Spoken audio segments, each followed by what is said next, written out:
Hello students, in this session we'll be taking up questions based on factor and remainder theorem.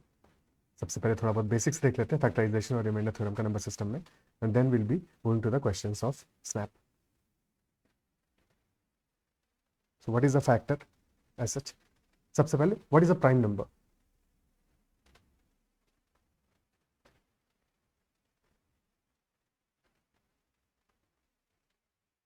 What are prime numbers? So a prime number by definition is something which has exactly two factors. And the two factors are number 1 and the number itself, the prime number itself. So these are the two factors which a prime number has. Okay, और factor exactly होता क्या है? Factor is something which builds a particular number. I mean, for example, if we take example of 12, so we can say that we can multiply 1 and 12 to make 12, isn't it so? Then we can also do that by multiplying 2 and 6 or 3 and 4. So all these numbers, all these 6 numbers are factors of 12.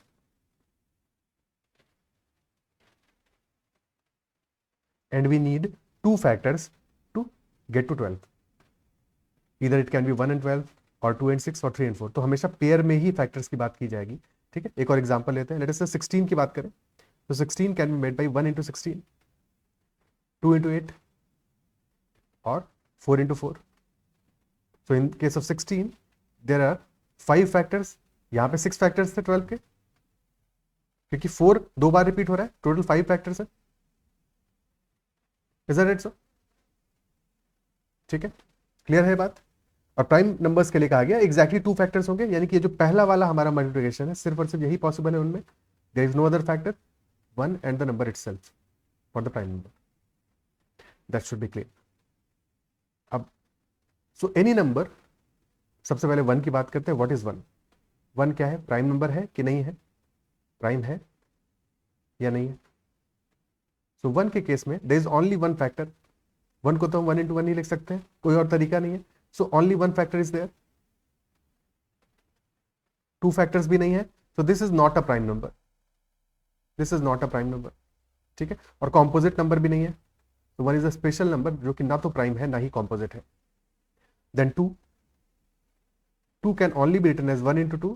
So 2 is a prime number. Prime है, smallest prime है, and only even prime है. और कोई even number prime नहीं होता because always divisible by 2 होगा.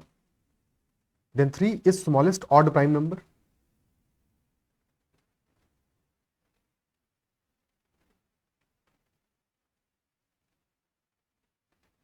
Okay, now coming to composite numbers. तो what are composite numbers as such by definition? A composite number is a number which has greater than 2 factors. That is the definition. कि 3 factors हो सकते हैं, 4 हो सकते हैं, 5 हो सकते हैं. ठीक है, नंबर ऑफ फैक्टर्स 2 से ज्यादा होना चाहिए बस. That is the condition. Example 6 है, 8 है, 9 है, 12 है एंड सो ऑन. बहुत सारे एग्जाम्पल्स है. क्लियर है? सो अब नंबर ऑफ फैक्टर्स कैलकुलेट कैसे करेंगे किसी क्वेश्चन में, ये देख लेते हैं. हमेशा एक चीज याद रखनी है, बिकॉज प्राइम नंबर सबसे इंपॉर्टेंट है पूरी मैथ में या काउंटिंग नंबर्स में. प्राइम नंबर्स, क्योंकि इनके एग्जैक्टली 2 फैक्टर्स हैं, इनको और आप फैक्टराइज नहीं कर सकते और तोड़ नहीं सकते हो. ठीक है, और ब्रेक नहीं किया जा सकता. So these are the building blocks. These are the building blocks of mathematics. जैसे कोई बिल्डिंग बनती है ना ईंटों से, ब्रिक्स से बनती है, सिमिलरली प्राइम नंबर्स से हमारा पूरा का पूरा नंबर सिस्टम बनता है, या सारे के सारे नंबर्स बनते हैं. So factorization is always factorization into primes या ब्रेकिंग इनटू प्राइम्स. किसी भी कॉम्पोजिट नंबर को जो हम प्राइम्स में ब्रेक करते हैं, so that is called factorization. जैसे कि अभी हम, ठीक है, और नंबर ऑफ फैक्टर्स तो हमारा फिर निकालेंगे, तो वो तो कॉम्पोजिट फैक्टर तो कॉम्पोजिट हो सकता है, but prime factorization is most important, क्योंकि सब सारा का सारा बिल्डिंग ब्लॉक, सारा खेल हमारा प्राइम नंबर से ही स्टार्ट होगा.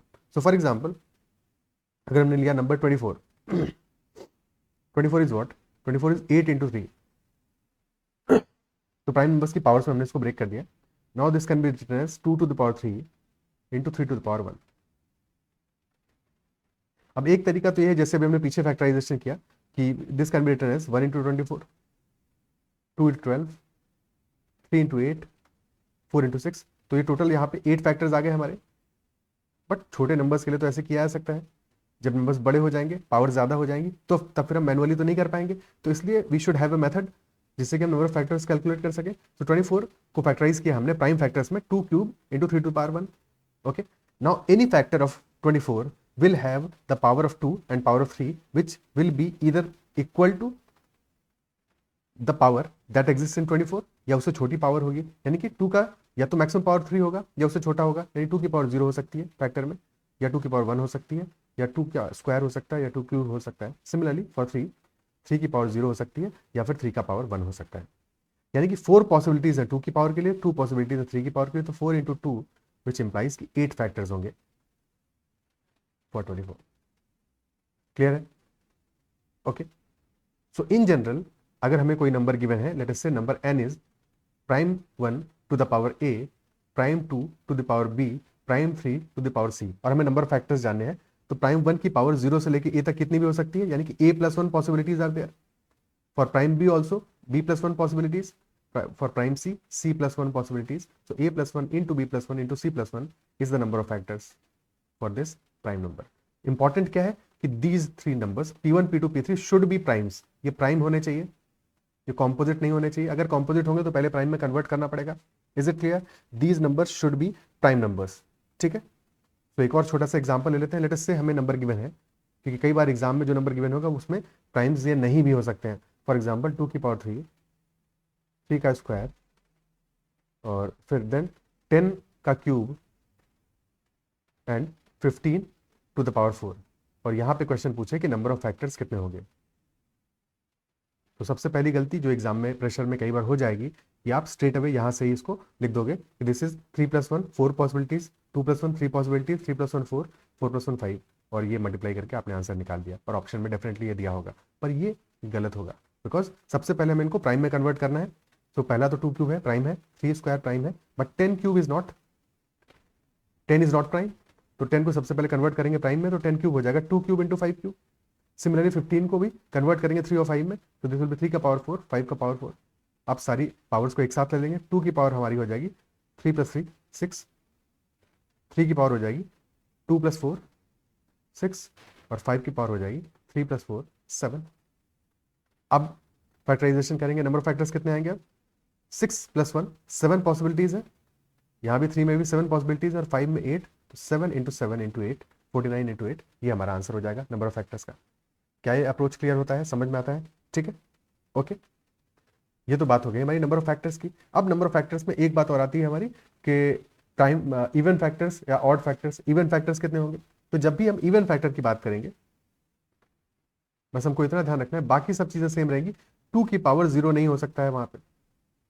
ओके, सो अगर इसी नंबर में बात करें, इस नंबर में नंबर ऑफ इवन फैक्टर्स हमारे कितने होने वाले हैं? So these are total factors.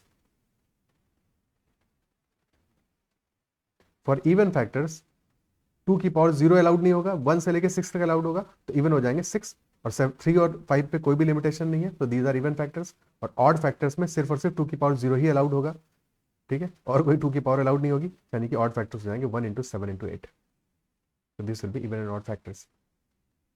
Clear है? देन क्वेश्चन कभी कभी ये भी पूछता है, फॉर एग्जाम्पल इस क्वेश्चन में पूछ ले कि n हमारा गिवन है यही वैल्यू, और क्वेश्चन हमसे पूछे कि how many factors of n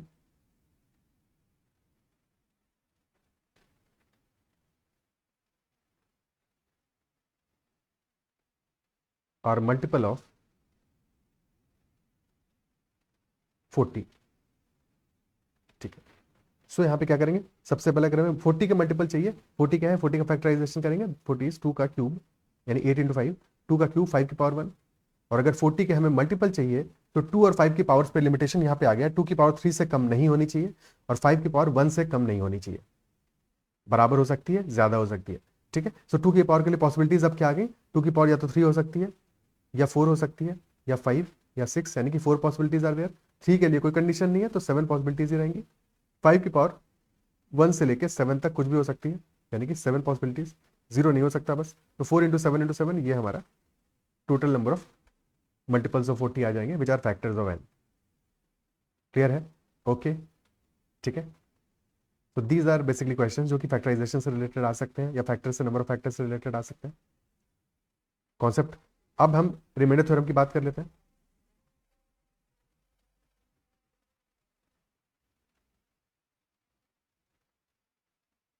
So if we divide a number by a divisor, ठीक है, remainder theorem states that dividend, dividend is जिसको हम डिवाइड कर रहे हैं, that is equal to divisor into quotient plus reminder.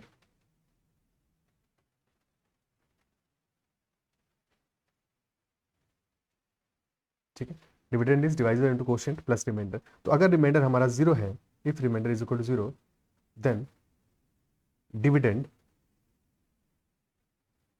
is completely divisible by divisor.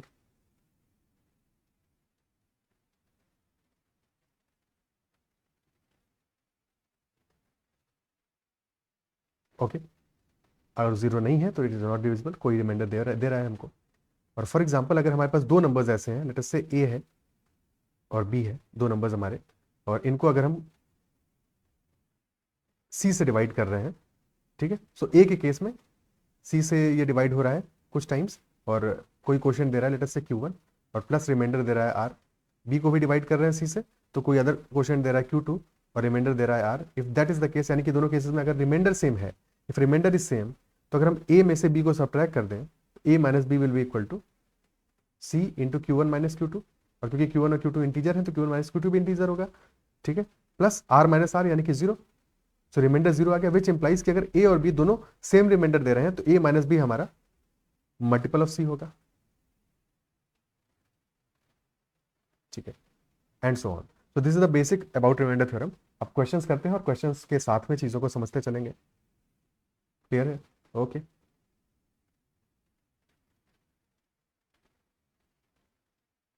First question लेते हैं। Symbiosis runs a corporate training program. At the end of running first program, its total takings were rupees 38950. There were more than 45 but less than 100 participants. What can be the participant fee in the program? So total हमारा takings कितना है symbiosis का, that is rupees 38950। ये चीख के कह रहा है कि 19 का मल्टीपल है, isn't it so? हमारा क्वेश्चन क्या कह रहा है, there were more than 45 but less than 100 participants, यानी कि जो भी हमारा टोटल नंबर ऑफ पार्टिसिपेंट्स होगा वो 45 से लेकर 100 के बीच में होगा। फाइन। अब 38950 टोटल टेकिंग्स है और क्वेश्चन कह रहा है what can be the participant fee. Surely नहीं, इसका मतलब है कि नंबर ऑफ केसेस बनेंगे, यहाँ पॉसिबिलिटीज बनेगी। सबसे पहले फैक्टराइज कर लेते हैं इसको। 19 तो दिख ही रहा है, तो 19 को अलग कर लिया तो बचा क्या हमारा, 19 के पास बचेगा 2050, 19 इंटू 2050। अभी 2050 भी हमारा 5 का मल्टीपल है स्ट्रेट अवे, तो 19 इंटू 5 इंटू 410 है, और 410 क्या होगा, 41 इंटू 10, isn't it so? ठीक है, और ऑप्शन में एक 410 स्ट्रेट अवे दिख रहा है, तो 410 definitely can be participant fee, because 410 multiplied by 95, ये हमारा आउटकम आ ही रहा है, और 95 इज 45 से 100 के बीच में है, 45 से बड़ा है, 100 से छोटा है, so definitely 410 can be the possible case. Option A हमारा इस क्वेश्चन में आंसर आ जाएगा। इसके बाद क्वेश्चन में अप्रोच करने की जरूरत नहीं, बट अभी हम देख लेते हैं कि और क्या क्या पॉसिबिलिटीज बन सकती हैं जो कि इन कंडीशन को सेटिस्फाई करें। तो एक तो हो गया 95 फाइन कि हमारा फी जो है दैट इज 410, ठीक है, और नंबर ऑफ पार्टिसिपेंट्स 95 है। सेकंड केस क्या बन सकता है, we can also take number of participants as 41 into, क्योंकि this can be written 19 into 5 into 41 into 5 into 2, so 41 into 2 can also be number of participants, यानी कि अगर नंबर ऑफ पार्टिसिपेंट्स हमारे 82 हो जाते हैं, सो 19 into 25 that will be the fees. Clear है? 41 से तो कोई और केस नहीं बन पाएगा। क्या 19 से कोई और केस बन सकता है हमारा? 19 से कोई और केस नहीं बन सकता है, बट 5 से, 5 into 5 is 25 into 2 50, so yes if number of participants is 50 और 50 भी 45 से 100 के बीच में है, so in that case 19 into 41 will be our fees. So these are the cases. Okay, जिसमें से कि एक ऑप्शन में गिवन है, अदरवाइज ये 3 केसेस हमारे बन रहे हैं। नेक्स्ट क्वेश्चन पे चलते हैं। How many factors of 2 to the power 8, 3 to the power 6, 5 to the power 4 and 10 to the power 5 are multiples of 120? 120 के मल्टीपल 120 के मल्टीपल कितने होंगे? सबसे पहला काम देख सकते हो, this 10 is not a time, इसको छुपा के रखा हुआ है यहाँ पे कि गलती कर दो आप, ठीक है। तो सबसे पहले इस 10 को ब्रेक करो, तो हो जाएगा 2 to the power 8, 3 to the power 6, 5 to the power 4 and then 2 to the power 5, 5 to the power 5। अब सारी पावर्स को एक साथ ले आएंगे, 2 की पावर हो जाएंगी 8 + 5 13, 3 की पावर 6 है और 5 की पावर हो जाएंगी 4 + 5 9। अब बात करते हैं 120 की। 120 क्या है?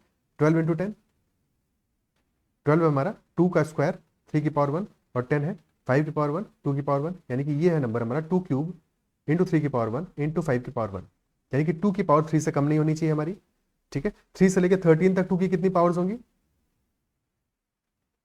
ठीक है, 3 से लेकर 13 तक 2 की कितनी पावर्स होंगी?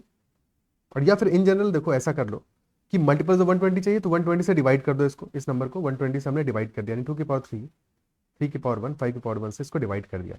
तो अब 2 की पावर कितनी बची? 10 बची है, 3 की पावर 5 बची है एंड 5 की पावर 8 बची है। अब इसके फैक्टर निकाल लो, एक ही बात है, ठीक है, एक ही बात है। वैसे सोचना जैसे कि हम इनिशियली सोच रहे थे, या फिर अब डिवाइड करके अब बस इसके फैक्टर निकाल लेते हैं, यानी कि 2 की पावर के लिए 11 पॉसिबिलिटीज है, 3 की पावर के लिए 6 है और 5 की पावर के लिए 9 है। 11 × 6 × 9 यानी कि 54 × 11 594 will be our answer.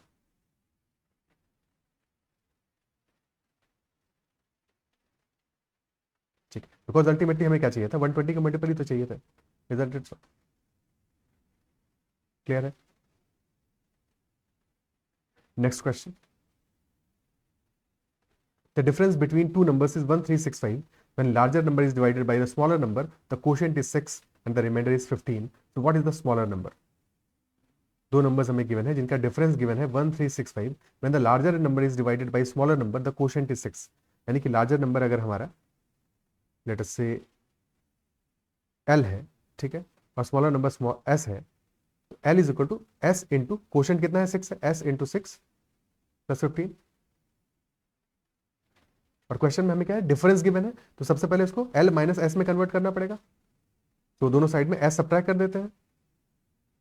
This will become L - S is equal to 6S - S यानी कि 5S + 15, और इसकी वैल्यू हमें गिवन है, दिस इज 1365, तो दिस इज इक्वल टू 1365, तो 5 times S will be equal to 1365 - 15 1350, और यहाँ से हमें स्मॉलर नंबर या S की वैल्यू आ जाएगी 1350 divided by 5 which is nothing but 270, so this will be our answer। Clear है? ओके, ठीक है, कोई दिक्कत? Next question, next is Sonal, a mathematician, defines a number as connected by 6 if it is divisible by 6 or if the sum of digits is 6 or if 6 is one of the digits of the number। यानी कि 3 cases बन रहे हैं। First is कि connected by 6 के लिए conditions क्या है? पहला कंडीशन ये है, या फर्स्ट केस ये है जबकि the number is divisible by 6। Second case होता है when sum of digits is 6, और थर्ड केस है हमारा when 6 is one of the digits. 6 हमारा कोई एक डिजिट है, 6 is one of the digits, ठीक है। And as per the definition the number of integers from 1 to 60 both inclusive which are not connected, यानी कि इनके अलावा के नंबर्स देखने हैं। तो अलावा के नंबर्स देखने की बजाय हम ये देख लेते हैं कि कौन कौन से नंबर इन कंडीशन को सेटिस्फाई कर रहे हैं, which numbers are connected by 6, and then we'll remove those numbers from the 60 initial 60 numbers. तो डिविजिबल बाई 6 कितने होंगे? 10 नंबर्स होंगे 1 से 60 तक 10 नंबर्स होंगे 6 12 18 24 एंड सो ऑन टिल 60, है कि नहीं? टोटल 10 नंबर्स होंगे, ठीक है, ये 10 तो हमने काउंट कर लिया। अब फिर आप आगे बात करें, सम ऑफ डिजिट 6 होना चाहिए, तो सम ऑफ डिजिट 6 हमारा किस किस नंबर के लिए होगा? 6 के लिए होगा, देन 1 + 5 15 के लिए होगा, 2 + 4 33 42 51 एंड 60 इन नंबर्स के लिए होगा। लेकिन कुछ नंबर्स हम ऑलरेडी काउंट कर चुके हैं, इनमें से 6 काउंट कर चुके हैं, 24 काउंट कर चुके हैं, 42 काउंट कर चुके हैं और 60 काउंट कर चुके हैं। तो हम एडिशनल हमें कौन से नंबर्स काउंट करने हैं? 15 33 and 51, so these 3 numbers should also be counted। then 6 is one of the digits, तो 6 one of the digits हो, ऐसे कितने नंबर हैं? 6 है, 16 है, 26 है, 36 है, 46 56 एंड 60। 6 और 60 को हम काउंट कर चुके हैं, 36 को भी काउंट कर चुके हैं, तो एडिशनल नंबर्स कितने हुए? 16 26 46 and 56, so 4 additional numbers. Total ऐसे नंबर्स हमारे आ गए 17 नंबर्स, तो हमारा आंसर आ जाएगा 60 minus 17 equal to 43 numbers not connected by 6, not connected with 6। Clear है? Okay, next question. When n is divided by 4, the remainder is 3. What is the remainder when 2n is divided by 4? तो अगर हम n को 4 से divide कर रहे हैं तो रिमाइंडर 3 आ रहा है, विच इंप्लाइज कि n हमारा 4 के मल्टीपल से, यानी कि 4 इंटू लेट अस से k आ रहा है, k is quotient plus 3, so this can be written, n can be written as 4k plus 3। ठीक है, क्वेश्चन कह रहा है what is the remainder when 2n is divided by 4, तो n को 2 से मल्टीप्लाई कर दो, यानी पूरी क्वेश्चन को 2 से मल्टीप्लाई कर दो, so this will become 2n is equal to 4k into 2 यानी कि 8k, या 4 इंटू 2k हो जाएगा, प्लस 2 इंटू 3 यानी कि 6, and 6 can also be written as 4 plus 2. So basically this will be 4 into 2k plus 4 plus 2, 4 common आ जाएगा तो अंदर बचेगा 2k plus 1 और लास्टली 2 बचा, तो 2n can be written as this, और ये क्या हो गया हमारा, this is quotient, this is divisor, तो रिमाइंडर हमारा ऑब्वियसली 2 होगा, ऑप्शन बी। क्या ये बात क्लियर है? ठीक है, एक और छोटी सी बात कि जब भी हम रिमाइंडर की बात करेंगे, remainder will always be smaller than, equal to भी नहीं हो सकता, स्मॉलर देन आवर डिवाइजर, कभी भी डिवाइजर से बड़ा नहीं हो सकता, क्योंकि अगर बड़ा होगा तो फिर एक बार और डिवाइड हो जाएगा, इजंट इट सो? डिवाइजर से कभी भी रिमाइंडर बड़ा नहीं होगा, it will always be lesser than divisor, और 0 से या तो बड़ा होगा या 0 के बराबर होगा। बाकी हालांकि हम नेगेटिव रिमाइंडर भी यूज करेंगे क्वेश्चंस में, ठीक है, सो दैट क्वेश्चंस को इजीली सॉल्व कर पाए, but ultimately remainder is always positive. ठीक है, नेगेटिव रिमाइंडर सिर्फ क्वेश्चंस को सॉल्व करने में हमें हेल्प कर सकता है, but otherwise remainder always is positive. Clear है? Next question, the smallest number which when divided by 12, 16 and 18 gives 7 as remainder in each case, यानी कि हर एक केस में हमें 7 रिमाइंडर चाहिए। ओके, हर एक केस में हमारा रिमाइंडर 7 होना चाहिए, यानी कि ऐसा सबसे छोटा नंबर हमें चाहिए जिसको हम 12 से डिवाइड करें, 16 से डिवाइड करें, 18 से डिवाइड करें, और हर बार हमको 7 एक्स्ट्रा मिले, 7 ज्यादा मिले, है कि नहीं? तो अगर पहले थोड़ी देर के लिए 7 को भूल जाओ कि इट गिव 7 एज रिमाइंडर, इसको भूल जाते थोड़ी देर के लिए, तो अगर 7 को रिमाइंडर हमें नहीं चाहिए, यानी कि परफेक्टली डिवाइड करें smallest number which when divided bye, और डिवाइड कर रहे हैं किससे, 12, 16 और 18 से, because one student was asking कि कहां पे हमें एचसीएफ लेना चाहिए, कहां पे एलसीएम लेना चाहिए, तो यहां पे हम क्या कर रहे हैं, हमें स्मॉलेस्ट नंबर चाहिए बट उसको डिवाइड कर रहे हैं। So if we are dividing by something, this implies कि ये जो स्मॉलेस्ट नंबर है ये हमारा इन नंबर से बड़ा होगा, 12, 16 और 18 से बड़ा होगा, इजंट इट सो? और स्मॉलेस्ट नंबर चाहिए ऐसा, यानी कि 12, 16 और 18 का मल्टीपल चाहिए, बिकॉज डिवाइड कर रहे हैं हम इनसे, तो इनका मल्टीपल चाहिए और स्मॉलेस्ट मल्टीपल चाहिए, यानी कि एलसीएम चाहिए इनका। ठीक है, एलसीएम इसलिए चाहिए क्योंकि अभी हमने थोड़ी देर के लिए इसको छुपा के रखा है कि 7 एज रिमाइंडर चाहिए, इसको बाद में देख लेंगे। तो एलसीएम चाहिए 12, 16 और 18 का, वो वैल्यू क्या आएगी हमारी, 16 इंटू 9, ठीक है, 16 आ रहा है और अनकॉमन फैक्टर यहाँ पे 18 में क्या है, 9 है, 16 इंटू 9 यानी कि 144, तो एलसीएम हमारा आ गया 144। अब हमें 7 एज अ रिमाइंडर भी चाहिए है, साथ में एक्स्ट्रा 7 भी तो चाहिए, तो ठीक है एक्स्ट्रा 7 इसको और दे देते हैं, तो 144 प्लस 7, आंसर विल बी 151। और ये इस बार का क्वेश्चन है, भी आया फर्स्ट या सेकंड शिफ्ट में 10 दिसंबर को। ठीक है, सो कितना इजी सवाल है, स्ट्रेट अवे, और ये वैल्यूज ऐसी है कि इन वैल्यूज पे एक दो बार और क्वेश्चन आ चुका है स्नैप में, 12, 16, 18 के एलसीएम पे, 144 एलसीएम है। ठीक है, सो 151 हमारा आंसर आ गया, ऑप्शन सी। क्लियर है? ठीक है, next question, there are two integers 34041 and 32506 when divided by a 3 digit number n leave the same remainder। तो अगर सेम रिमाइंडर छोड़ रहे हैं तो ऑलरेडी हमने थोड़ी देर पहले देखा है ना कि जब भी सेम रिमाइंडर छोड़ रहे हैं इसका मतलब क्या हुआ कि जो डिफरेंस है उनका वो डिविजिबल होगा n से, डिफरेंस हमारा n से डिविजिबल होगा, तो सीधे सीधे डिफरेंस ले लेते हैं इन दोनों का, क्या आएगा वैल्यू, डिफरेंस क्या आएगा इनका, 34041 माइनस 32506, 32506 कितना आएगा, दिस विल बी 1494, 34,000 तक पहुंच गए और प्लस 41। ठीक है, पहले हम 32506 से 34,000 तक गए हैं और इसके बाद 41 ऐड किया है, सो आ गया ये वैल्यू 1494 प्लस 6 यानी कि 1535, ये नंबर है हमारा।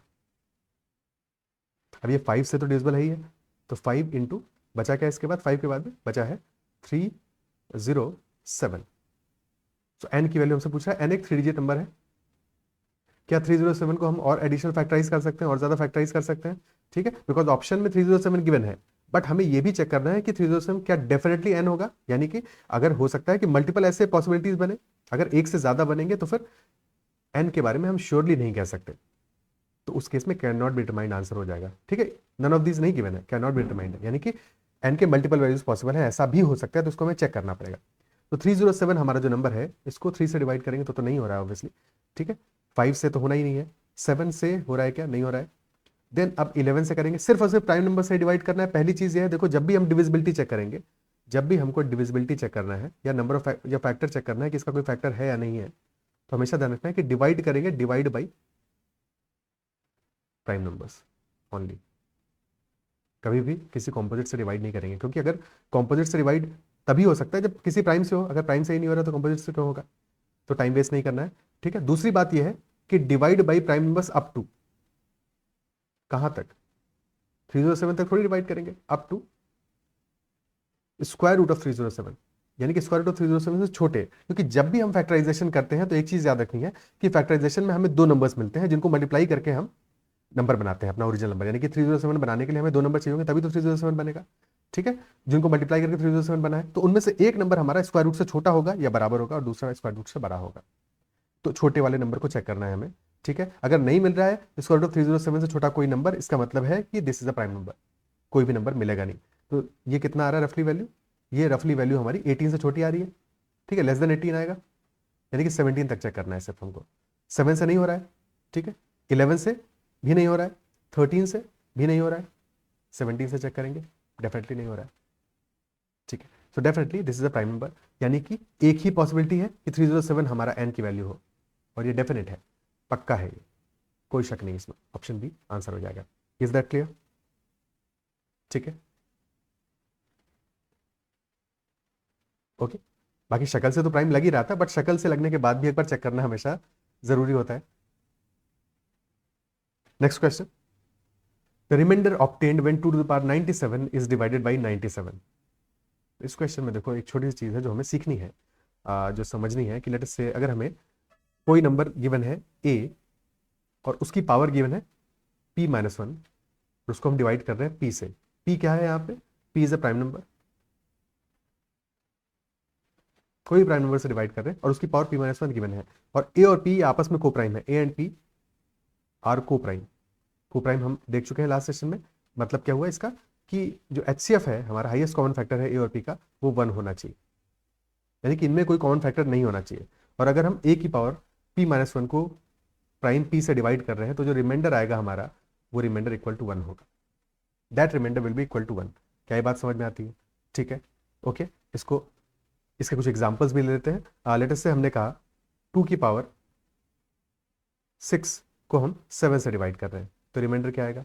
अब 2 और 7 दोनों प्राइम है, कोई कॉमन फैक्टर नहीं है इनका। ठीक है, प्राइम दोनों ना भी हो, मतलब कि ए का प्राइम होना जरूरी नहीं है, एक कॉम्पोजिट भी हो सकता है, पर 2 और 7 का कोई कॉमन फैक्टर नहीं है, और 2 की पावर 6 है विच इज 7-1, तो यहाँ पे रिमाइंडर डेफिनेटली 1 आएगा। और चेक कर लेते हैं 2 की पावर 6 होता कितना है, 64, तो this is 63 + 1, so yes that is confirmation also. ठीक है, एक और एग्जाम्पल ले लेते हैं। Late us say 4 to the power 10 divided by 11, और यहाँ पे हमें रिमाइंडर चाहिए। अगेन 4 और 11 का कोई कॉमन फैक्टर नहीं है, 11 -1 है, 10 जो पावर है 4 पे, remainder will be equal to 1। Clear है? एक और एग्जांपल, लेट अस से 7 की पावर 30 डिवाइड बाई 31, और यहाँ पे हमको चाहिए रिमाइंडर, क्या आएगा? सेम लॉजिक, 731 का कोई कॉमन फैक्टर नहीं है, 31 एक प्राइम नंबर है, 31 - 1 30 पावर है 7 की, remainder will be equal to 1। Clear होती है बात ये? ठीक है, ओके। एक और एग्जांपल लेते हैं, उसके बाद में फिर अपने क्वेश्चन पे चलते हैं, बिकॉज अल्टीमेटली लास्ट वाला लॉजिक तो क्लियर हो। तो अगर 7 की पावर 30 की बजाय हमारा लेटेस्ट से नंबर होता 11 की पावर 31, और इसको हम 31 से डिवाइड कर रहे हैं, और क्वेश्चन पूछे रिमाइंडर क्या आएगा। अब यहाँ पे प्रॉब्लम ये है कि दिख तो ऐसा ही रहा है हमको, है कि नहीं, दिख तो ऐसा ही रहा है, बट प्रॉब्लम यहाँ पे ये आ रही क्या कि पावर 31 है, पावर 30 नहीं है, इजंट इट सो? तो इसको हम ब्रेक करेंगे और लिख सकते हैं 11 की पावर 30 इंटू 11 की पावर 1 डिवाइडेड बाई 31, और यहाँ पे हमें रिमाइंडर निकालना है। तो अगर इस पोर्शन का रिमाइंडर निकालें, इस पोर्शन का रिमाइंडर निकालें, तो क्या आएगा? इस पोर्शन के लिए हम कह सकते हैं कि ये बिल्कुल और बिल्कुल हमारी जो थ्योरम है उसको अप्लाई कर रहा है, यानी कि 11 और 31 का कोई कॉमन फैक्टर नहीं है, को प्राइम है आपस में, और पावर जो है हमारी वो 31 - 1 है, यानी कि इस केस में रिमाइंडर 1 आएगा, इस केस में रिमाइंडर 1 आएगा। और इस केस में रिमाइंडर 1 आने का मतलब क्या हुआ कि we can write 11 to the power 30 as 31 का सब मल्टीपल +1, इजंट इट सो? और फिर जब 11 की पावर 31 हम कर रहे हैं तो बेसिकली एक 11 मल्टीप्लाई कर रहे हैं इसमें, और जब 11 इसमें मल्टीप्लाई करेंगे तो क्या हो जाएगा, 11 इंटू 31 के, यानी कि पहला वाला पार्ट तो 31 से मल्टीपल है, 31 का मल्टीपल है, 31 से डिविजिबल है, और प्लस 11 इंटू 1 यानी कि 11। तो ये जो एक्स्ट्रा 11 आ रहा है यही हमारा रिमाइंडर है, यही रिमाइंडर होगा। क्या ये बात समझ में आती है? ठीक है, अब इसी नॉलेज के साथ में अपने क्वेश्चन पे वापस से चलते हैं। क्वेश्चन कह रहा है 2 टू द पावर 97 को हम 97 से डिवाइड कर रहे हैं, तो रिमाइंडर हमारा क्या होगा इस क्वेश्चन में? तो 2 और 97 को प्राइम है, 97 एक प्राइम नंबर है, ठीक है, बट पावर 97 दिया हुआ है, तो सबसे पहले 2 की पावर 96 के बारे में बात कर लेते हैं। 2 की power 96 divided by 97, remainder definitely 1 आएगा, और फिर एक 2 से मल्टीप्लाई कर रहे हैं, तो जो रिमाइंडर है हमारा वो भी 2 से मल्टीप्लाई हो जाएगा, ऑप्शन डी आंसर आ जाएगा 2। क्लियर है? ठीक है, अगर यहाँ पे इंस्टेंट 2 की पावर लेटेस्ट से 99 होता और 97 से मल्टीप्लाई कर रहे हैं, रिमाइंडर 96 के लिए 1 है, और 2 की क्यूब से मल्टीप्लाई कर रहे हैं, यानी कि रिमाइंडर 2 का क्यूब इंटू 1 यानी कि 8 हो जाएगा रिमाइंडर। क्लियर है? ठीक है, नेक्स्ट क्वेश्चन पे चलते हैं। If 67 to the power 67 plus 67 is divided by 68, तो रिमाइंडर क्या होगा यहाँ पे? ऐसे केसेस में हमें क्या करना है, इसको 67 और 68 को कनेक्ट करना है आपस में।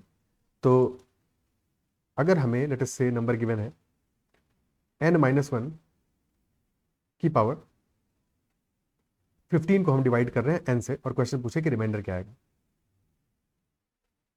ठीक, सो जब हम n-1 की पावर 15 को एक्सपेंड करेंगे तो सारे टर्म्स में n आने वाला है, यानी कि सारे के सारे टर्म हमारे n के मल्टीपल होंगे, सिर्फ एक ऐसा टर्म होगा जिसमें कि n नहीं आएगा, और वो टर्म हमारा होगा -1 to the whole power 15।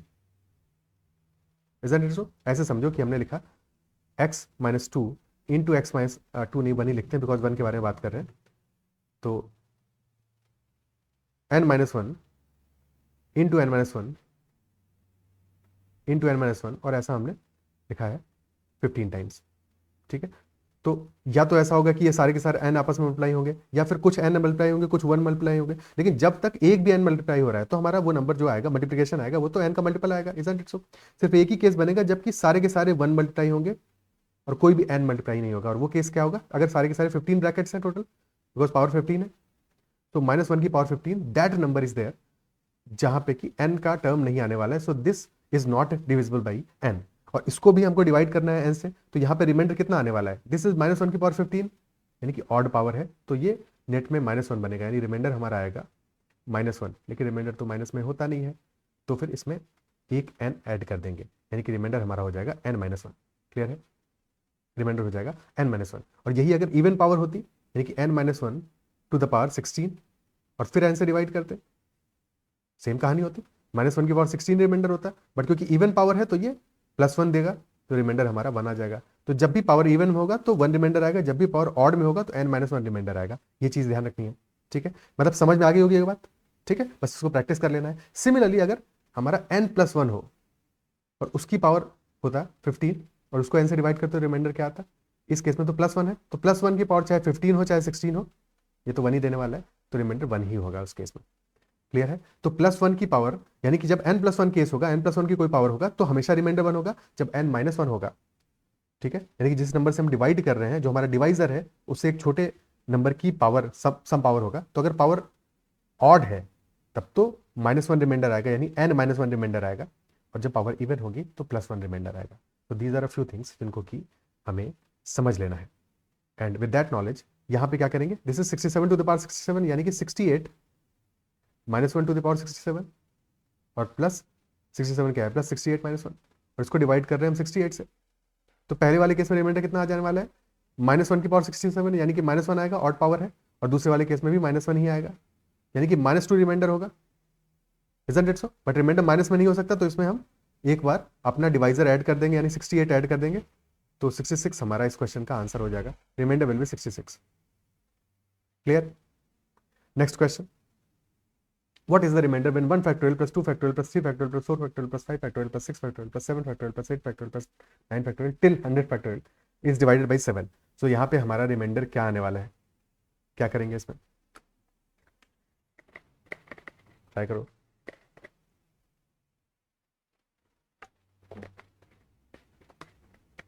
Seven से डिवाइड कर रहे हैं और बात कर रहे हैं फैक्टोरियल की, तो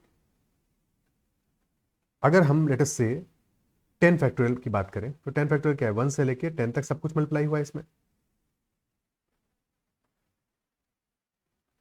यानी कि 7 भी तो मल्टीप्लाई हुआ है, इजंट इट सो? तो अगर 7 मल्टीप्लाई हुआ है तो 10 फैक्टोरियल हमारा डिविजिबल बाई 7 होगा, डेफिनेटली होगा। 7 फैक्टोरियल भी, क्योंकि लास्ट तक 7 तक मल्टीप्लाई हो रहा है, तो यहाँ भी ये भी डिविजिबल बाई 7 होगा, विच इंप्लाइज कि 7 फैक्टोरियल एंड अबव जितने भी नंबर्स हैं हमारे, वो सब के सब डिविजिबल बाई 7 है, तो उनको डिवाइड करने की जरूरत थोड़ी है। जरूरत किसको डिवाइड करने की? जो उससे छोटे नंबर्स होंगे, जो उससे छोटे फैक्टोरियल है, यानी कि 1 फैक्टोरियल को डिवाइड करना पड़ेगा, 2 फैक्टोरियल को डिवाइड करना पड़ेगा, 3 factorial plus 4 factorial plus 5 factorial plus 6 factorial. अब बस यहाँ तक ही हमको जाके इनको डिवाइड करना है, बेसिकली यही क्वेश्चन है, चाहे आगे 100 फैक्टोरियल दिया होता है या 1000 फैक्टोरियल दिया होता है या कितना भी आगे तक जाते हैं, बाकी सब तो डिविजिबल थे। इनको डिवाइड कर लेते हैं, तो 1 फैक्टोरियल यानी कि 1 plus 2 plus 6 plus 24 plus 120 plus 720। Okay, so 1 plus 6 7 आ रहा है, इन दोनों को मिला दो, 7 का मल्टीपल आ गया, ठीक है। 24 में 3 रिमाइंडर बचेगा, 120 में 1 बचेगा बिकॉज 119 डिविजिबल है। अभी शायद कल ही हम लोगों ने क्वेश्चन किया था, एक कोई चॉकलेट या स्वीट्स का बॉक्स था, हाँ ठीक है। तो ऑब्जर्व करना है, नंबर्स को ऑब्जर्व करना है हमेशा, ठीक है। जब आप क्वेश्चंस को करो लगातार ऑब्जर्व करते रहना है कि कहाँ पे आप कौन कौन से मल्टीपल्स देख रहे हो, जितना प्रैक्टिस करोगे उतना बेहतर होगा, ठीक है। और प्रैक्टिस करने का मतलब ये होगा जब आप ऑब्जर्व करोगे, ऑब्जर्वेंट रहोगे, सिर्फ क्वेश्चन को सॉल्व नहीं करना है, साथ में उन चीज़ों को ध्यान में दिमाग में भी रखना है, सो दैट अगले नंबर में हेल्प करे। तो 120 को डिवाइड कर रहे हैं तो 1 रिमाइंडर आ रहा है, और 720 क्या है, 120 मल्टीप्लाइड बाई 6 ही तो है, तो यहाँ पे 6 रिमाइंडर आएगा, दोबारा चेक थोड़ी करना है। क्लियर है? ठीक है। सो टोटल कितना बच गया हमारा, 2 प्लस 3 5, 5 प्लस 1 6, 6 प्लस 6 12, तो 12 बच गया हमारा। 12 को 7 से डिवाइड करेंगे, रिमाइंडर आएगा हमारा 5, तो answer will be option C 5। Clear है? कोई दिक्कत? Next question, a number g 236 g 0 can be divided by 36 if g is what. इसको हमें 36 से डिवाइड करना है। 36 मतलब क्या हो गया, 36 इज 4 इंटू 9, 4 से और 9 से डिवाइड करना है। अगर 4 का मल्टीपल होना है, अगर G236 G0 को 4 का मल्टीपल होना है, मतलब क्या है, लास्ट की जो 2 डिजिट्स हैं यानी कि G0, this should be divisible by 4, divisible by 4 है यानी कि 4 का मल्टीपल है, तो मतलब क्या क्या पॉसिबिलिटीज हो सकती है, या तो 0 0 होगा, या 20 होगा, या 40 होगा, या 60 होगा, या 80 होगा। बस 0 0 हो नहीं सकता है बिकॉज जी स्टार्ट में भी आ रहा है, स्टार्ट में भी आ रहा है, स्टार्टिंग वाला डिजिट तो 0 नहीं हो सकता तो 0 0 नहीं हो सकता है, तो यानी कि जी हमारा 2 4 6 8 में से कोई नंबर होगा, दैट इज फर्स्ट थिंग, ठीक है। फिर हमें 9 से भी डिवाइड करना है, और 9 से डिविजिबल होने का मतलब क्या हुआ कि सम ऑफ डिजिट्स हमारा डिविजिबल बाई 9 होना चाहिए, sum of digits should be divisible by 9।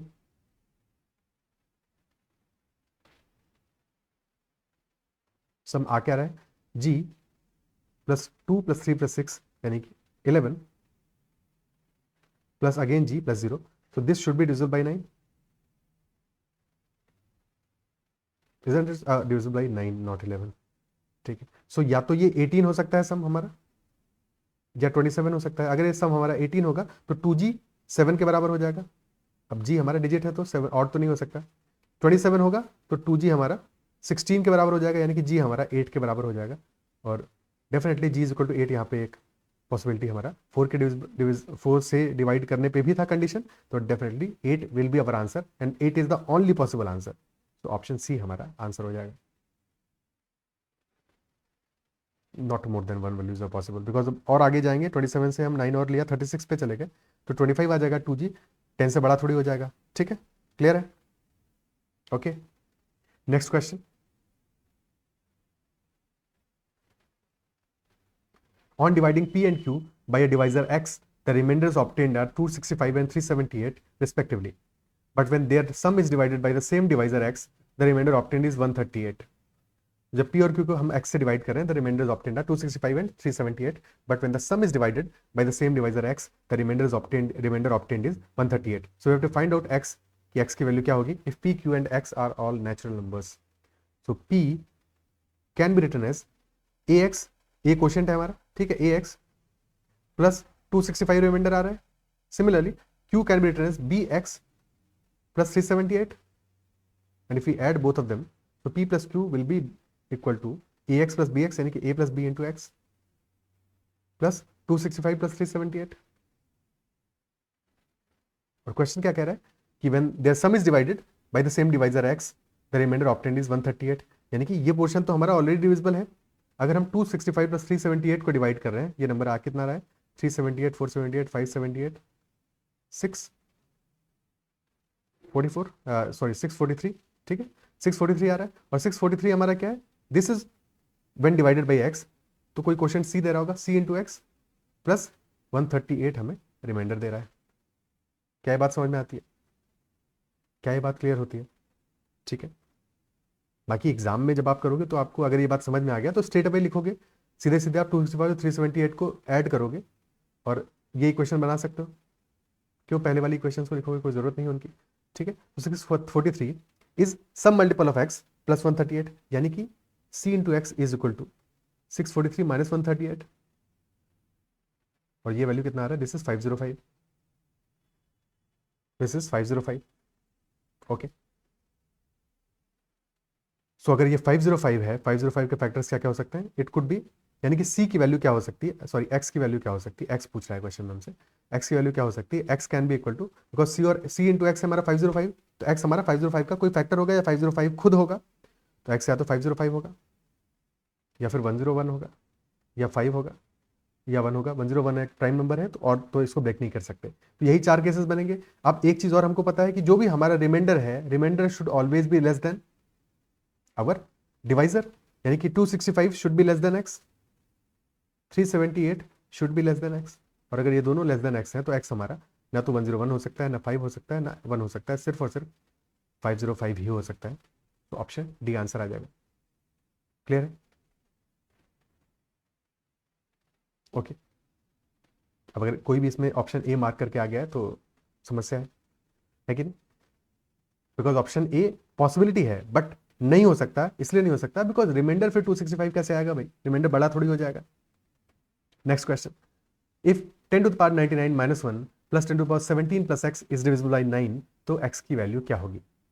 ठीक है, सो अगर हम 10 की कोई भी पावर लें, लेट्स से हमने लिया 10 का स्क्वायर, माइनस 1 करेंगे तो 99 आएगा, 10 का क्यूब माइनस 1 करेंगे 999 आएगा, ये सारे के सारे नंबर्स हमारे डिविजिबल बाई 9 आएंगे। तो 10 का कोई भी power minus 1 is always divisible by 9। Clear है? ठीक है, तो यहां से हमें पता है कि 10 टू द पावर 99 माइनस 1 ये तो डिविजिबल बाई 9 है, 9 से डिवाइड करने पर रिमाइंडर 0 देगा। अब 10 to the power 17 plus x है, तो इसको भी 10 टू द पावर 17 माइनस 1 कर दें, और माइनस 1 किया है तो प्लस 1 भी करना पड़ेगा, प्लस एक्स। ठीक है, लिख सकते हैं ऐसा। और ये पोर्शन जो है हमारा, ये भी डिविजिबल बाई 9 है, ये भी रिमाइंडर 0 देगा, तो कहानी बच गई सिर्फ x प्लस 1 की। अब x प्लस 1 की ऐसी सबसे छोटी वैल्यू क्या होगी कि ये डिविजिबल बाई 9 हो, इतना ही तो क्वेश्चन बचा। क्या होगी? x इज इक्वल टू 8 होगी, है कि नहीं? Option C. क्लियर है? ठीक है, next question, find the largest 4-digit number which when divided by 3, 4 and 5 leaves reminders 2, 3 and 4। एक सेकंड, हाँ ठीक है, find the largest 4-digit number which when divided by 3, 4 and 5 leaves reminder 2, 3 and 4। तो इस बार reminder same नहीं छोड़ रहा है, अलग अलग रिमाइंडर है। क्या करेंगे जब रिमाइंडर डिफरेंट आ रहे हैं तो? ठीक है, एक बार देखो, जब हम 3 से डिवाइड कर रहे हैं तो रिमाइंडर 2 आ रहा है, यानी कि 3k प्लस 2 के फॉर्म में होगा नंबर हमारा। जब हम 4 से डिवाइड कर रहे हैं तो लेट अस से 4 का मल्टीपल सम 4m प्लस 3 के फॉर्म में है, और 5 से डिवाइड कर रहे हैं तो 5n प्लस 4 के फॉर्म में है, यही नंबर का फॉर्म है। Is that it? ये तीनों नंबर सेम ही है, बस हम अलग अलग इसलिए लिख रहे हैं ताकि 3 से डिवाइड करने पे जो कंडीशन आ रहा है, 4 का कंडीशन और 5 का कंडीशन, इनको हम साथ में लिख सकें। अब क्या आप कोई पैटर्न देख पा रहे हो यहाँ पे? देखो एक चीज ऑब्जर्व करो कि यहाँ पे हम डिवाइड कर रहे हैं 3 से और रिमाइंडर बच रहा है 2, यानी कि एक कम बच रहा है। 4 से डिवाइड कर रहे हैं, रिमाइंडर बच रहा है 3, एक कम बच रहा है। 5 से डिवाइड कर रहे हैं, रिमाइंडर बच रहा है 4, एक कम बच रहा है। Is that it? तो क्या इस 2 को हम लिख सकते हैं? We can write this as 3k plus 2 को लिख सकते हैं 3 माइनस 1, तो ये हो जाएगा 3 into k plus 1 minus 1। Similarly 4 के केस में this will be 4m plus 4 minus 1, यानी कि 4 इंटू m प्लस 1 माइनस 1, और यहाँ ऐसे यहाँ पे कहानी बनेगा 5 इंटू n प्लस 1 माइनस 1। और जैसे ही ये लिख दिया तो हमें अब दिख रहा है कि तीनों केसेस में रिमाइंडर माइनस 1 आ रहा है, यानी कि 3, 4 और 5 के मल्टीपल से एक छोटा। Is that so? तीनों केस में रिमाइंडर माइनस 1 आ रहा है, तो यहाँ पे देखो निगेटिव ने हेल्प किया, माइनस ने हेल्प किया कि हमें सबसे पहले क्या करना पड़ेगा, 3, 4 और 5 का एक मल्टीपल निकालना है, और उससे अगर हम एक सब्ट्रैक्ट कर देंगे सो हमारी कंडीशन क्वेश्चन की जो है वो सेटिस्फाई हो जाएगी। बट क्वेश्चन सिर्फ इतना नहीं पूछ रहा है, क्वेश्चन पूछ रहा है लार्जेस्ट 4-digit नंबर चाहिए ऐसा। तो सबसे पहले लार्जेस्ट 4 डिजिट नंबर निकालते हैं which is a multiple of 60, multiple of 60। 60 क्यों? एलसीएम है 3 4 और 5 का। अब 3 4 और 5 का एलसीएम तो दिमाग में बिल्कुल फिट होना चाहिए कि 60 है, ठीक है। तो 60 का मल्टीपल चाहिए हमको, लार्जेस्ट 4 डिजिट नंबर ऐसा जो 60 का मल्टीपल हो, और उसमें से फिर 1 घटा देंगे तो हमारा आंसर आ जाने वाला है। क्लियर है? क्या होगा 60 का लार्जेस्ट मल्टीपल? तो एक तरीका है कि 1000 को 10,000 को डिवाइड करके देखें, ठीक है, और फिर निकालें। 60 से डिवाइड करें 10,000 को, जो रिमाइंडर आएगा वो सब ट्रैक कर देंगे, ठीक है। तो 60 1 60, फिर बचा 4000, 66 360, फिर बचा 400, अगेन 66 360, बचा 40, यानी कि 10,000 में से 40 हमने घटाया, नंबर आया हमारा 9960। और हमारा आंसर क्या चाहिए? एक कम होना चाहिए, 1 कम होना चाहिए, तो answer will B 9959, option A. ठीक है, बट अगर थोड़ा सा ऑब्जर्वेंट रहेंगे तो ज़्यादा बेहतर होगा, क्योंकि क्यों डिवाइड करेंगे? देखो हमेशा क्या है, छोटा छोटा जो मल्टीपल्स हैं, फॉर एग्जांपल कि 60 के केस में वी नो 60 का मल्टीपल क्या है, 300 भी डिवाइड होता है 60 से, इजंट इट सो? और 3000 भी होगा, 6000 भी होगा, ये लिखेंगे नहीं वहाँ पे, बस ये समझना है कि 90,000 9,900 भी हमारा 60 से डिवाइड होगा, इजंट इट सो? क्या ये बात समझ में आती है? क्योंकि 300 हो रहा है तो 9900 भी होगा, जो सबसे बड़ा नंबर है, सबसे बड़े नंबर के पास में गए, और फिर इसमें 60 ऐड कर दोगे वो भी होगा, तो 9960 हमारा डिवाइड हो रहा है, this is the largest number. इससे ऊपर जाओगे 60 और ऐड करोगे तो फिर 5 डिजिट हो जाएगा, तो 9960 -1 हमारा आंसर हो जाएगा 9959। क्या ये बात समझ में आती है? ठीक है, सो दिस इज मच बेटर कि एक अंदाजे से अपन लार्जेस्ट नंबर तक पहुंचे, वो ज़्यादा बेहतर है, और वो आपकी अंडरस्टैंडिंग को भी बेहतर करेगा समय के साथ में। क्लियर है? पर अगर ये चीज़ नहीं सीखा है तो डायरेक्टली एग्जाम में जाके फिर ये नहीं कर पाओगे, तो फिर यही करना पड़ेगा, थोड़ा टाइम देना पड़ेगा। क्लियर है? Next question, the least number which when divided by 12 16 and 18 leaves 5 as a reminder in each case, find the number. अब देखो सेम क्वेश्चन है, 12 16 और 18 से डिवाइड कर रहे हैं, जैसे अभी हमने 4-5 क्वेश्चन 7-8 क्वेश्चन पहले किया था, और इस बार रिमाइंडर 5 बच रहा है, यानी कि एलसीएम लेना पड़ेगा हमें 12 16 और 18 का, और फिर 5 ऐड कर देंगे उसमें। ऑलरेडी हम निकाल चुके हैं, एलसीएम 144 आएगा, और +9 149 हो जाएगा, तो आंसर विल बी 149। क्या करना है इसमें? ठीक है, क्लियर है? Next question, find the least positive integer which when divided by 2 gives reminder 1, when divided by 3 gives remainder 2, when divided by 4 gives remainder 3, and when divided by 5 gives remainder 4। Again reminder हमारा पहले वाले case में क्या है, 1 कम आ रहा है, दूसरे में भी 1 लेस आ रहा है, तीसरे में भी 1 लेस आ रहा है, यानी कि क्लियर पैटर्न है। तो बेसिकली क्या करना है, हमें एलसीएम लेना होगा 2 3 4 और 5 का, और इसका कोई मल्टीपल होगा, और -1। अब क्योंकि लीस्ट पूछा है तो स्ट्रेट अवे एलसीएम से ही -1 कर देना है, मल्टीपल मतलब के इक्वल टू 1 आ जाएगा यहाँ पे। ठीक है, अगर लीस्ट नहीं पूछा होता, कोई और कंडीशन होता, तो डेफिनेटली कोई मल्टीपल -1 होता। 2 3 4 5 का मल्टीपल क्या है, 60 ही होगा, और क्या होगा, और 60 -1 यानी कि 59। डन। तो इस क्वेश्चन को करने के लिए कितना टाइम लगेगा? 10 सेकंड हार्डली। लिखना थोड़ी है सब, इधर तो लिखोगे तो समय लगेगा, हर क्वेश्चन में लिखना जरूरी थोड़ी है। Next question, a stamp collector likes to arrange and rearrange his collection in a symmetrical order. Sometimes he lines his stamps up in pairs, sometimes in threes, sometimes in fours, occasionally in fives, and once in a while in a group of 6। तो कभी कभी वो 2 के pairs में organise line up करता है, रखता है, कभी कभी 3 के पेयर्स में, समटाइम्स इन 4 के पेयर में, occasionally in 5 के पेयर में, and once in a while in a group of 6। After arranging them in any of these groups, he invariably has one stamp left over। यानी एक stamp उसके पास extra बच जाता है, विच इंप्लाइज कि जो उसके पास टोटल नंबर ऑफ स्टैम्प्स हैं वो 2 3 4 5 और 6 के मल्टीपल से एक ज्यादा है, इजंट इट सो? तो एलसीएम ऑफ 2 3 4 5 और 6 का मल्टीपल, ठीक है, इसके मल्टीपल से एक ज्यादा है, यानी कि 2 3 4 5 6 का मल्टीपल एलसीएम क्या है, दैट इज 60 ओनली। तो 60 के मल्टीपल से एक ज्यादा है नंबर ऑफ स्टैम्प्स उसके पास, दैट इज क्लियर। फिर क्वेश्चन कह रहा है, when he arranges his stamps in groups of 7 he finds that there is not a single stamp to spare. जब वो 7 से डिवाइड करता है तो कंप्लीटली डिवाइड हो जाता है, कुछ भी रिमाइंडर नहीं बचता है वहां पे, कुछ भी रिमाइंडर नहीं बचता है। ठीक है, सो क्या नंबर होना चाहिए, क्या नंबर होना चाहिए? और फिर कह रहा है, how many stamps will be left over if he arranges them in group of 8। ठीक है, इस क्वेश्चन में देखो एक प्रॉब्लम ये है कि ये नहीं मेंशन है कि ये सब ऐसा सबसे छोटा नंबर है, ठीक है, बट इसको अज्यूम कर लेते हैं, कई बार ऐसा स्नैप में होता है या फिर मेमोरी बेस्ड क्वेश्चन है तो पॉसिबल है कि एग्जाम में दिया हो बट यहाँ पे नहीं लिखा होगा। तो इस क्वेश्चन में ऐसा सबसे छोटा नंबर जो है उसके बारे में क्वेश्चन बात कर रहा है, ठीक है, तो सबसे छोटा नंबर तो 60k+1 के फॉर्म में है, 7 से कंप्लीटली डिविजिबल है, और फिर 8 की बात करेंगे, 8 की बात लास्ट में करेंगे, पहले नंबर निकाल लेते हैं। तो 60k+1 को अगर हम 7 से डिवाइड करेंगे तो 56k तो कंप्लीटली डिवाइड होने वाला है, इजंट इट सो? या तो एक तरीका है कि पहले हम नंबर्स निकाल लें, तो k इज इक्वल टू 1 पे आ जाएगा 61, k इज इक्वल टू 2 पे आ जाएगा 121, k इज इक्वल टू 3 पे आ जाएगा 181, k इज इक्वल टू 4 पे 241, k इज इक्वल टू 5 पे 301 और फिर 361 एंड सो ऑन, ये नंबर्स आएंगे हमारे, ठीक है। या फिर ये तरीका है कि हम 60k+1 को 7 से डिवाइड करके देख लें कि रिमाइंडर क्या बचने वाला है, तो जब हम 7 से डिवाइड करेंगे 56 तो 7 8 56 उतना तो कंप्लीट डिवाइड होने वाला है, यानी 56k + 4k+1, तो ये तो कंप्लीटली डिवाइड हो रहा है 7 से, तो 4k+1 को ही चेक करना है हमें कि 7 का मल्टीपल कब आएगा, k इज इक्वल टू 1 पे आएगा, 2 पे आएगा, 3 पे आएगा, 4 पे आएगा, तो ऐसे भी चेक कर सकते हो, दोनों में से जिस भी तरीके में कंफर्टेबल हो वैसे कर लो, ठीक है, बिकॉज अल्टीमेटली हमें बाद में 7 से डिवाइड करना पड़ेगा, इसलिए ज्यादा बेहतर तरीका क्या होगा कि हम 4k+1 को चेक करें, ठीक है। तो k इज इक्वल टू 1 पे आ जाएगा 5, 2 पे आ जाएगा 9, हर बार 4 ऐड करना है, फिर 13, 17 एंड देन 21, यानी कि k इज इक्वल टू 5 पे 21 आ रहा है और 21 हमारा डिविजिबल बाई 7 है, तो नंबर हमारा क्या हो जाएगा, k इज इक्वल टू 5 पे क्या आएगा 60 × 5 300+1 यानी कि 301, this will be our smallest possible such number,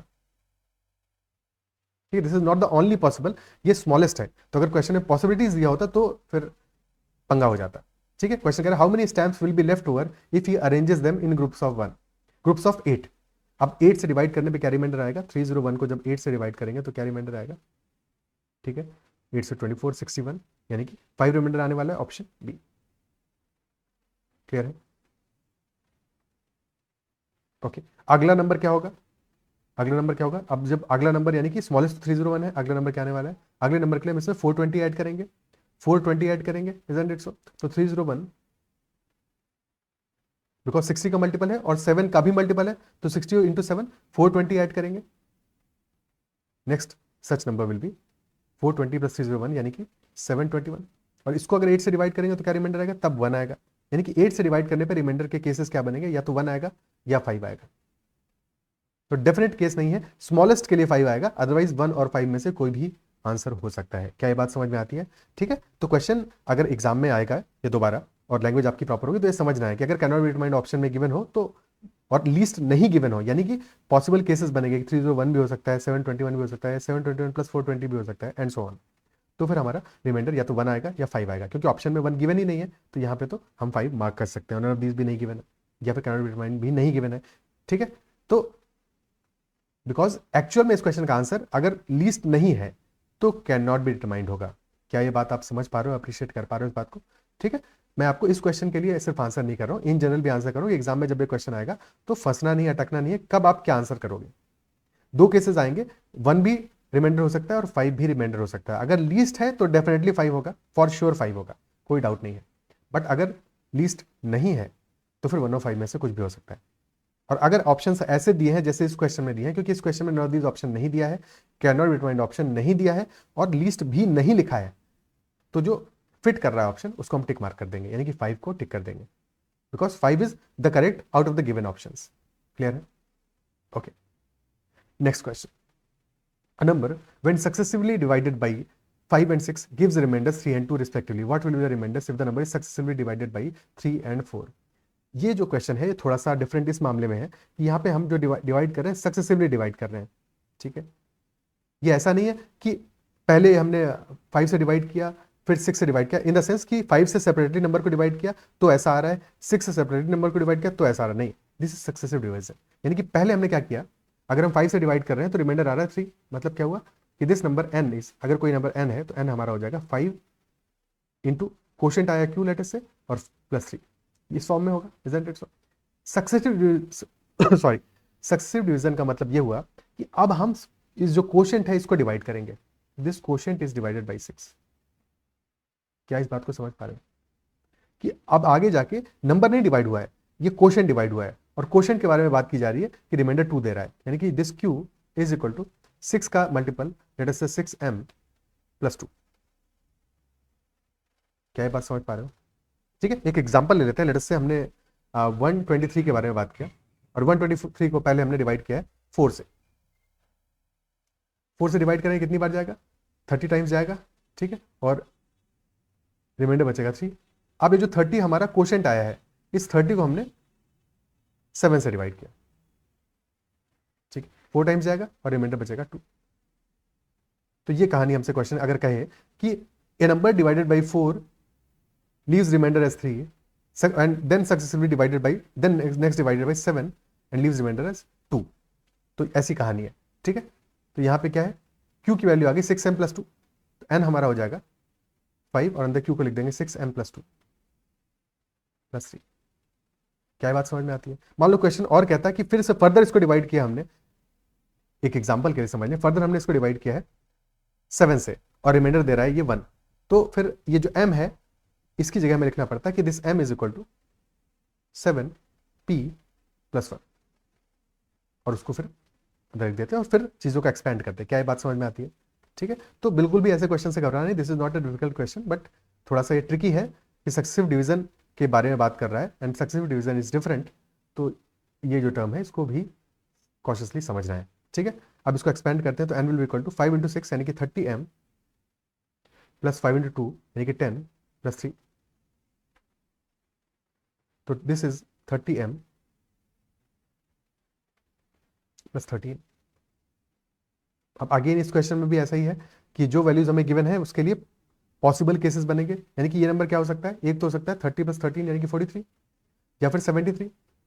दोनों केसेस में 3 और 4 से डिवाइड करने पे 3 से तो दिख रहा है हमें क्लियरली 30m डिविजिबल बाई 30 है, तो 13 को 3 से डिवाइड करोगे रिमाइंडर कितना आएगा, 13 divide by 3, reminder will be equal to 1, तो ऑप्शन सी ही हमारा आंसर हो जाएगा स्ट्रेट अवे। 4 से डिवाइड करने पे 43 के केस में, ठीक है, क्योंकि लीस्ट तो गिवन नहीं है इस क्वेश्चन में, अगर लीस्ट गिवन होता 43 के केस में रिमाइंडर 3 आएगा, 73 के केस में रिमाइंडर 1 आएगा जब डिवाइडेड करेंगे हम इसको 4 से।